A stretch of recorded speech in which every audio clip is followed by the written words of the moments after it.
Welcome back. This is Tom, and this is Tom's Radio Room Show. And now that I've got a setup for working the 10-meter amateur radio band, I'm looking for a source of information that will tell me when that band is active.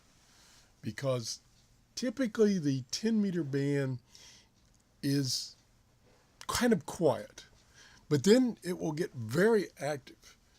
And so I'm looking for some source of information that will tell me, hey, it's active, turn on your radio and start working the band.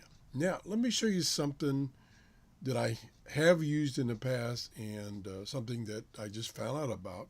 And that is the first one, this is something I've used in the past, is a website called DXMaps. And they have a ton of information about what's happening in the amateur radio bands. For instance, this one is a map of 50 megahertz. Now, they do have a service, and I've subscribed to it for several years now. If you come down here to the bottom, you can receive customized propagation warnings by email. But it's only for certain bands. The one that I signed up for is the 6-meter band. They don't, I can't find any place where they have a similar thing for the HF bands, any of the HF bands. And it's probably because most of those bands, except 10 meters, are very active. So you'd be getting tons of emails if you signed up for this kind of thing. So I think that's why they don't have that. But you can, sit and monitor. You can go to, this is VHF and up frequencies. You can see them up here. You can go to low frequency and HF, and then it will show you all these bands. I've selected 10 meters, and you can see right now it's 6:30 in the morning here in Clearwater, Florida. There's not much activity. And it will increase as the day goes on. But I checked yesterday afternoon, and there still wasn't much activity.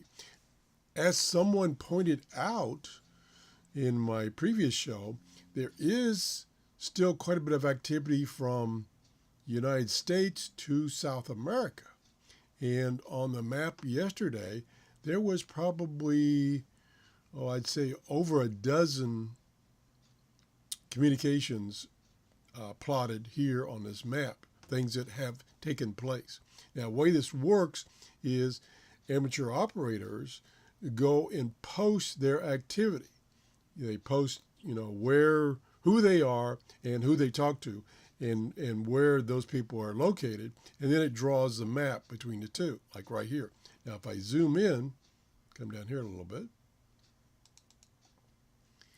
come over here, you can see the call signs of the two people that talked. So someone out here in the middle of the Pacific, I think this is Hawaii?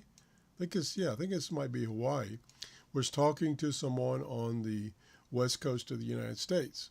And there were several communications from this area to this area, maybe 5 or 6 yesterday, at the time that I went to this webpage, because this is dynamic. It's changing all the time. So that's one thing I could do, is I could come here and look at the map just periodically. Now, to show you how active the other bands is, I can come down here and select 40 meters. We'll redraw a map. And you can see 40 meters is a really active band. And like I say, I don't remember what period this is, whether it's the last hour, last 4 hours, or what. I don't remember. I think it tells you somewhere. I don't know. But this is over some period of time, most recent time. So you can see, look at that, and added 40 meters is active, very active. And I should get my general class license, and then I can work 40 meters. But It's one of those things on my things to do list, which is really growing lately since I'm not getting much undone. Okay, here it is. It says right here. It says the QSO SWL is from 10:21 Zulu to 10:31. So this is a very short period of time. So you can see it's pretty active. And it's right now, it's 10:33 Zulu time. So this is up to date. But like I say, this website has a billion features, and it's really nice, but it doesn't have any, see, they just updated. It doesn't have any notification of activity. And you can see why, in general, the HF bands are so active that they would just be sending out mails constantly. I'm surprised they don't have a service that will send an email out for 10 meters, which is not very active. And like I say, it's one of those bands where when it becomes active, it's very active, but most of the times it's inactive and there's no use listening to it or no use trying to communicate. So anyway, another website, which I just learned about from Gills, is, do I have, yeah, here's the show. He just did this show yesterday, I think, and it was about the amateur radio bands themselves and about this website, which I had never heard of, called DX Fun Cluster, which is similar. Yeah, stand by.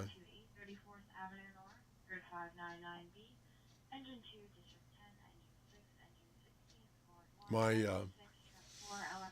Alexa, oops, I shouldn't, oops, she heard me. My digital assistant is, sorry, I don't know that. Okay, is monitoring the local fire EMS radio that's on the internet. And so she's playing that back for me. Anyway, so this is a new one.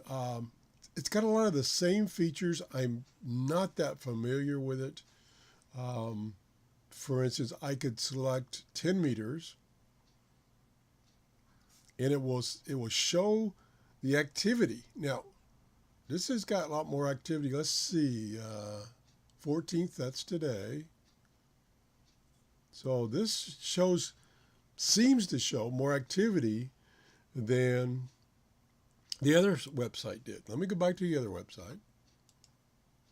And let me zoom out. That might be probably the problem because I'm zoomed in pretty tight here. No, this doesn't show that much activity. Matter of fact, it only shows like 1, 2, 3 communications. Again, let me turn Alexa's off. Alexa, stop. There. Sorry about that. Again, both of these websites get the information from the users.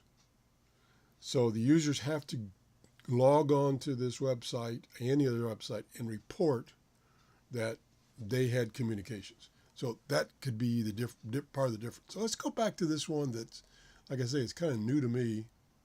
It's right here. So this is showing quite a bit of activity on 10 meters.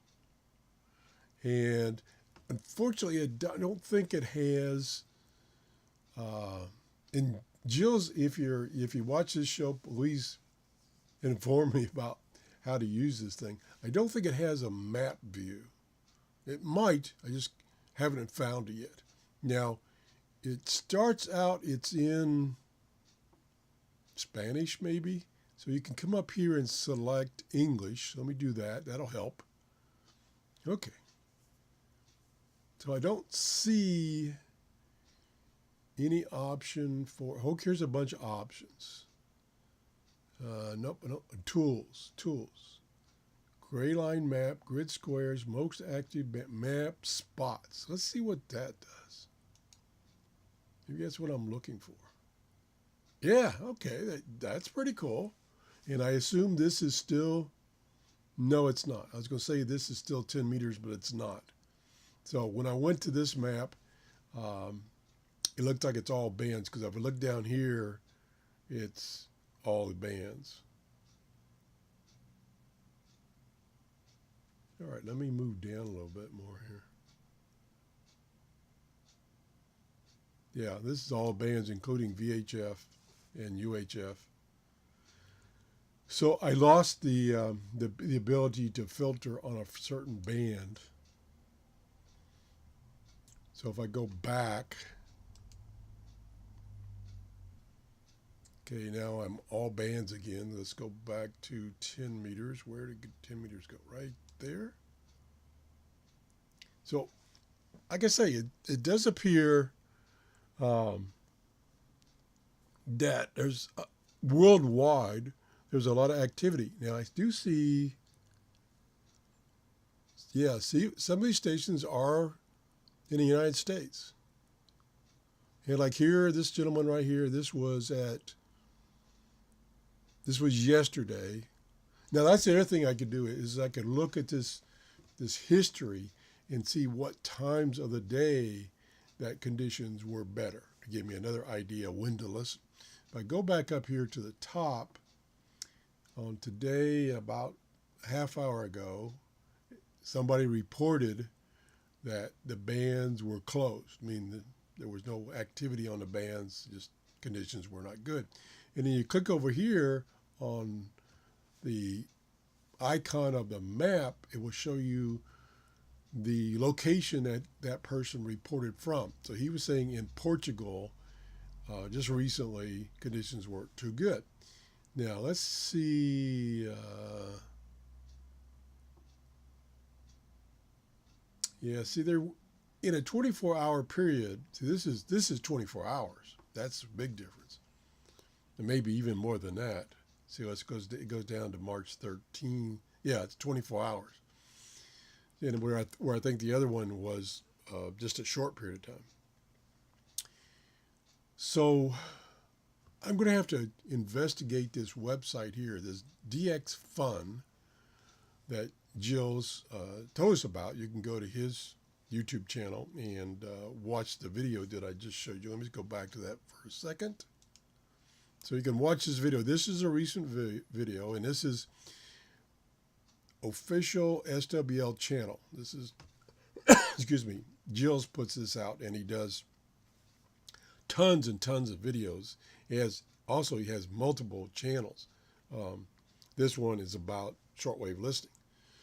So check that out. If you haven't subscribed for this channel, please do so, because he does provide lots of valuable information. All right, so I think what I'm going to do is I think I'm going to spend some time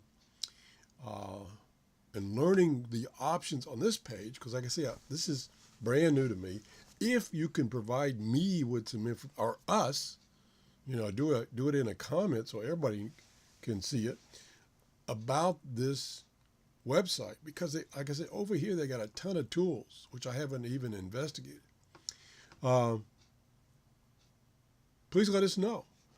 For instance, what I said was I'm looking for something that I can get an email from, or I can get a beep or whatever that says, hey, band conditions for 10 meters are as good, get on your radio. That's what I'm looking for. Anyway, that's it. We're all learning here, especially me. I'm still learning. And I haven't been on 10 meters. Oh, boy, it's been, okay, let me give away something, my age. I would say 40 years. 40 years, I have not been on 10 meters for 40 years. Anyway, if you enjoyed the show, please give me a thumbs up. Thanks for watching, and have a great day. Bye-bye.